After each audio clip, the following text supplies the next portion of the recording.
Bismillah wa salatu wa salam ala rasulillah wa ala alihi wa ashabihi ajma'in. Amma ba'd.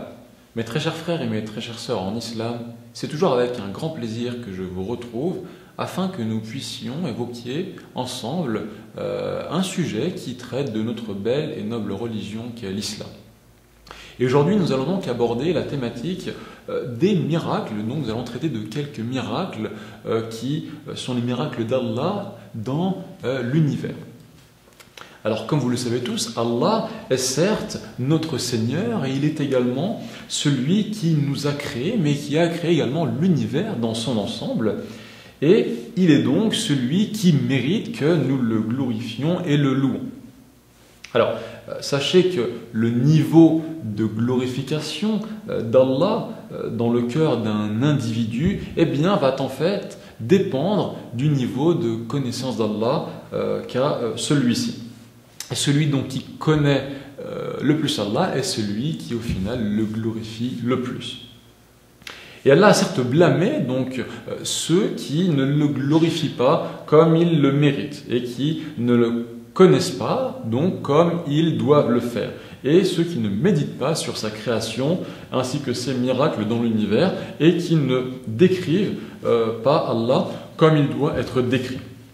Ainsi Allah dit dans le Coran, dans la sourate 71, des versets 13 au verset 20, il a dit: qu'avez-vous à ne pas vénérer Allah comme il se doit, alors qu'il vous a créé par phases successives?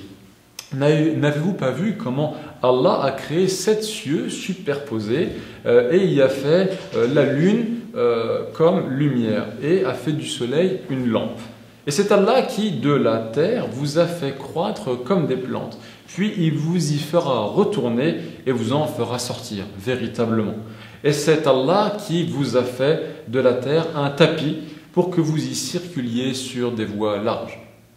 Ainsi, la glorification d'Allah fait certes partie des meilleurs actes d'adoration que puisse donc que peut accomplir donc un individu. Alors, justement, Allah a mis dans cet univers beaucoup justement de miracles qui doivent prêter à réflexion. Et ceci en particulier pour les personnes douées de raison. Allah a dit à cet effet dans la sourate numéro 3, le verset 190, « Il y a dans la création des cieux et de la terre et dans l'alternance de la nuit et du jour des signes pour les doués d'intelligence. » Alors, notre prophète Mohammed sallallahu alayhi wa sallam éduquait également sa communauté afin qu'elle glorifie Allah. Et ce, à travers donc ses créatures et ses miracles. Ainsi, par exemple, selon Ibn Mas'ud, donc un des compagnons du prophète sallallahu alayhi wa sallam, eh bien, un des grands rabbins vint voir le messager d'Allah sallallahu alayhi wa sallam et lui dit: ô Mohammed, nous trouvons dans notre livre qu'Allah a mis les cieux sur un doigt, les terres sur un doigt, les arbres sur un doigt, l'eau et le sol, donc la terre, sur un doigt, et toutes les autres créatures sur un doigt. Et il dit: je suis le roi. Le prophète sallallahu alayhi wa sallam rit jusqu'à ce que ses dents apparurent, afin de confirmer donc la parole du rabbin. Puis il sallallahu alayhi wa sallam lut le verset suivant: ils n'ont pas estimé Allah comme il devrait l'être, alors qu'au jour de la résurrection, il fera de la terre entière une poignée, et les cieux seront pliés dans sa main droite. Gloire à lui, il est au-dessus de ce qui lui associe. Ce hadith a été rapporté par Al-Bukhari et Muslim. Et Allah, le Tout-Puissant, a affirmé qu'il est le plus grand, qu'il est plus grand que toute chose, et donc le plus majestueux, et qu'il est le plus élevé.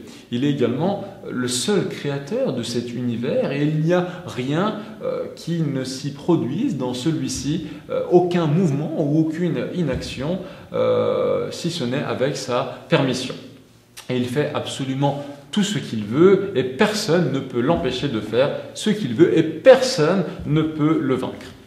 C'est pourquoi lorsqu'un bédouin donc dit au messager d'Allah sallallahu alayhi wa sallam: Nous te demandons d'intercéder pour nous auprès d'Allah et nous demandons à Allah d'intercéder pour nous auprès de toi. C'est alors que le messager d'Allah sallallahu alayhi wa sallam dit « Malheur à toi, sais-tu ce que tu dis ?» Et le messager d'Allah sallallahu alayhi wa sallam se mit à proclamer la pureté et la gloire d'Allah. Et il ne cessa de proclamer la pureté d'Allah jusqu'à ce que cela se sut, donc se lut en fait sur son visage et sur le visage de ses compagnons. Puis il dit « Malheur à toi !» Et il dit encore « Malheur à toi !» Il est interdit de demander à Allah d'intercéder auprès d'une de ses créatures. Allah est plus grand que cela. Donc ceci a été rapporté dans un hadith par Abu Daoud. Aussi, chers croyants, il nous est recommandé d'observer les signes d'Allah justement dans sa création, mais aussi de lire son livre afin justement que nos cœurs soient remplis d'émerveillement et de vénération envers Allah.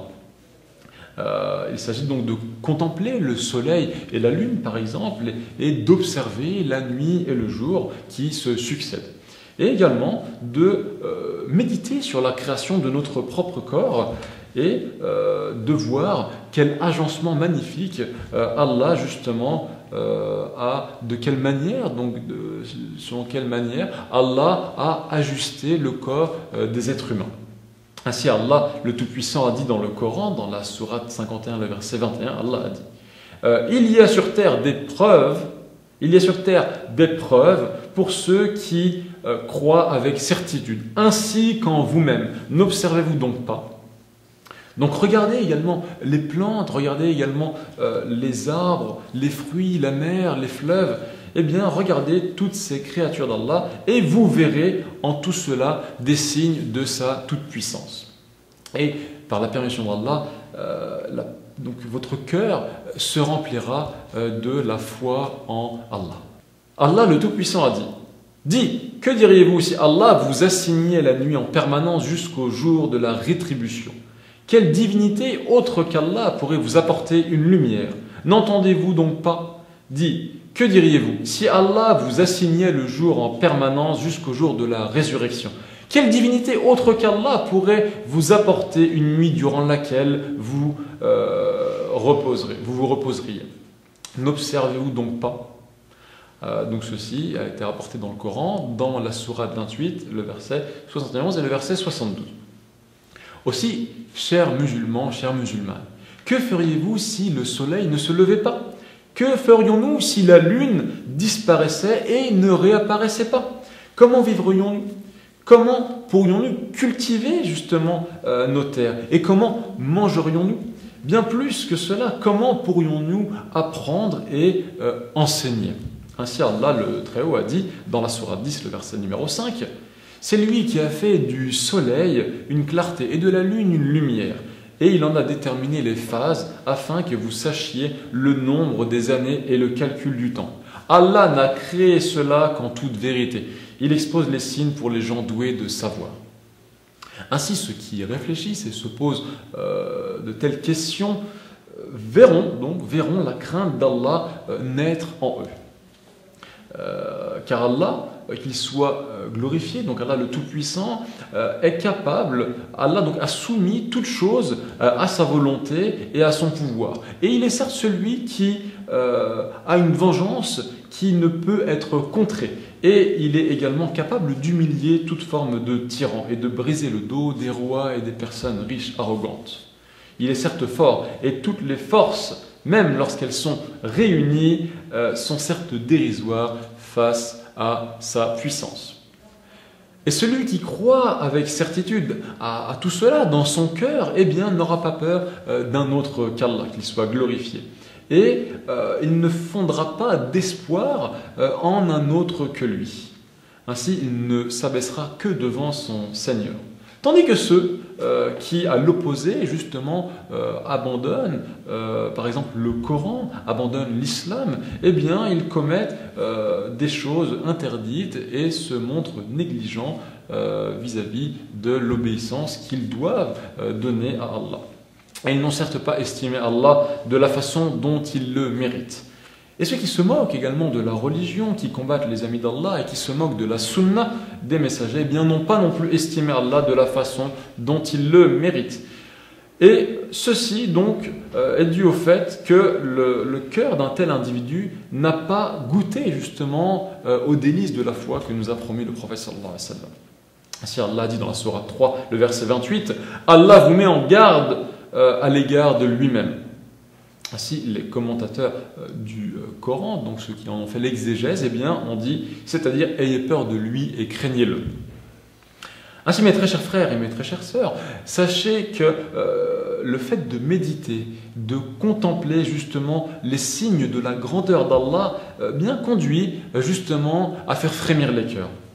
Ainsi, Allah dit dans le Coran, dans le verset numéro 2 de la sourate numéro 8, Allah dit « Les vrais croyants sont ceux dont les cœurs frémissent quand on mentionne Allah ». Le fait que le cœur, justement, d'un individu soit rempli de la grandeur d'Allah, eh bien, va engendrer chez un tel individu l'apparition d'une confiance totale en Allah.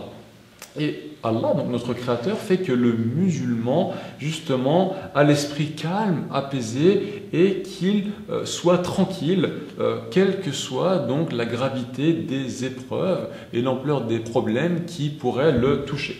Car il s'en remet en effet totalement à son Seigneur et met toutes ses affaires entre les mains d'Allah, et son cœur demeure ainsi serein, même si le monde entier venait à se retourner contre lui.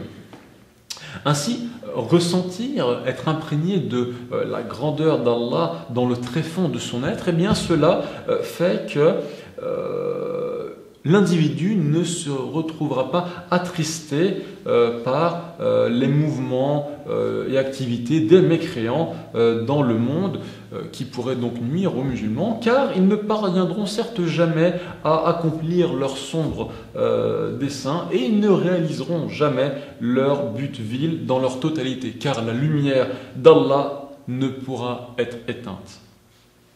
Car Allah, effectivement, nous a promis la victoire lorsque nous nous montrerons unis. Et Allah est certes fort et ne peut jamais être vaincu. Et celui à qui Allah accorde son soutien, eh bien, personne ne pourra l'empêcher de faire triompher la vérité.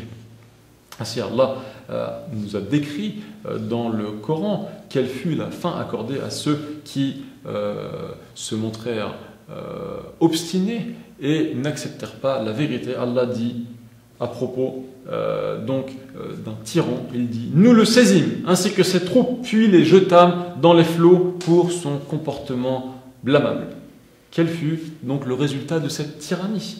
Ainsi, une juste compréhension de la grandeur d'Allah va faire naître dans les cœurs une sensation unique, et celle-ci apportera la sincérité nécessaire pour faire face justement aux difficultés de la vie, et afin d'avoir une bonne vision des choses et une certaine clairvoyance vis-à-vis des épreuves qui pourraient nous affecter.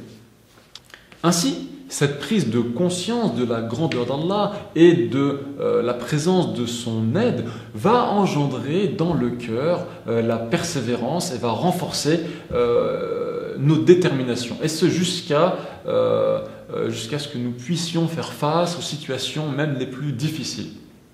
Et ces réalités étaient certes évidentes du temps des compagnons du prophète sallallahu alayhi wa sallam, car lorsqu'ils ont dû faire face notamment à un blocus, à un siège donc économique et social durant plusieurs années, eh bien Allah a finalement fini par leur donner la victoire.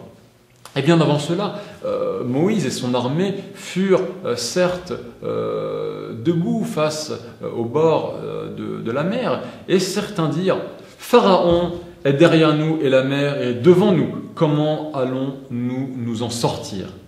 Et les compagnons de Moussa, donc les compagnons de Moussa, dirent « Nous allons être rejoints ». Alors le prophète d'Allah, Moussa, que la paix soit sur lui, répondit en ayant une confiance complète en la promesse d'Allah. Il dit « Jamais, car j'ai avec moi mon Seigneur qui va me guider. » Ensuite, ce fut certes la victoire pour ceux qui avaient cru. Aussi nous demandons à Allah le Tout-Puissant qu'il fasse descendre sa prière et ses bénédictions sur Mohammed, sur sa famille, ses compagnons et sur tous ceux qui les ont suivis dans le bien jusqu'au jour du